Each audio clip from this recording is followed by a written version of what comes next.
Hello বন্ধুরা, আমি শ্রাবণী। আমার ছাদ বাগানে আপনাদের সবাইকে স্বাগত। আশা করি আপনারা ভালো আছেন, আমিও ভালো আছি। বন্ধুরা, এই যে দেখছেন এত সবজি, আপনারা ভাবছেন নিশ্চয়ই এত সবজি আমার ছাদ বাগানে হয়েছে, কিন্তু মোটেও নয়।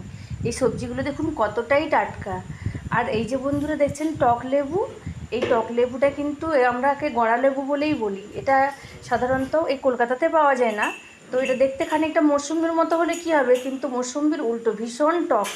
আর এগুলো আমরা টক রান্না করেই খাই। আর এটা আমার মেদিনীপুরেই পাওয়া যায়, আমার বাপের বাড়ির ওখানে থেকে ওটা পাঠিয়েছে। আর এই যে এত সবজি, এগুলো আমার বাবার বাগানের, আমার ভাই বাড়ি থেকে এনেছে, আমার বাবাই পাঠিয়েছে এত সবজি।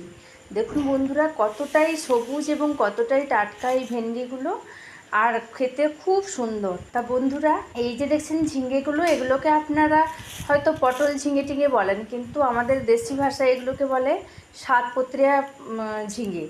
তো এই ঝিঙেটা খেতে কিন্তু ভীষণ ভালো, চিংড়ি মাছ দিয়ে রান্না করলে খুবই টেস্টি হয়।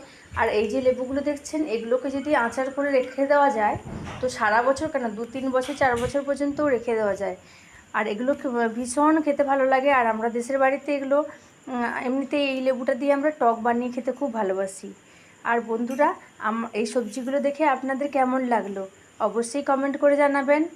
আজ এই পর্যন্ত, পরের ভিডিও নিয়ে আমি আবার আসবো। টাটা।